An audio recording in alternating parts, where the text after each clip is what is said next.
আসসালামু আলাইকুম সুপ্রিয় দর্শক, সবার কি অবস্থা? হাজির হয়ে গেলাম দীপ্ত টিভি নিবেদিত দেনা পাওনা নাটকের 253তম পর্বে কী সব ঘটতে চলেছে তার অগ্রিম আপডেট নিয়ে।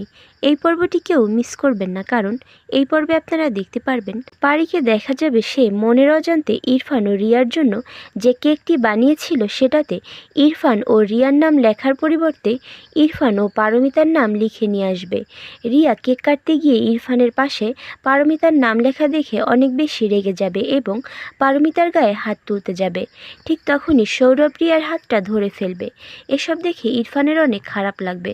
তখন ইরফান পারির উপর অভিমান করে সৌরভের হাত থেকে রিয়ার হাতটা ছাড়িয়ে নিয়ে আসবে এবং বলবে, থাক রিয়া, তুমি শান্ত হও, আর তো মাত্র 2 দিন, পরশুই তো তোমার আমার বিয়ে হয়ে যাচ্ছে, তারপর তো এই বাড়ি থেকে চলেই যাবে। তখন সৌরভ বলে উঠবে, পরশু শুধু আপনাদের বিয়ে না, পরশু আমারও পারমিতারও বিয়ে।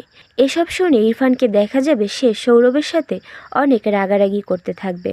তখন রিয়া ইরফানকে বলবে, কি ব্যাপার ইরফান, পারমিতা যদি নিজের জীবন গুছিয়ে নিতে চায় তাতে তোমার সমস্যা কি?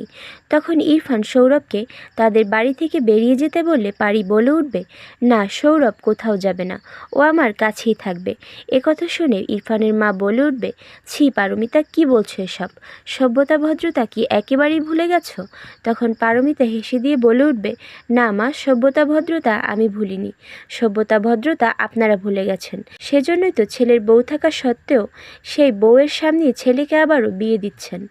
আর অন্যদিকে আপনারা দেখতে পারবেন পারি মদ খেয়ে মাতলামি করলে তখন ইরফান পারিকে সামলাতে তার কাছে যাবে এবং বলবে, পারি, এখনও কিন্তু সব কিছু শেষ হয়ে যায়নি, তুমি কিন্তু এখনও আমার স্ত্রী।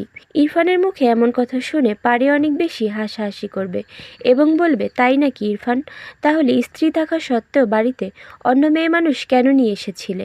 স্ত্রী থাকা সত্ত্বেও অন্য মেয়েকে আবার কেন বিয়ে করছো? আর এছাড়াও থাকছে আশ্চর্য সকল ঘটনা। সুতরাং সবাইকে দেনা পাওনা নাটকের আগামী পর্ব দেখার আমন্ত্রণ রইল। ধন্যবাদ।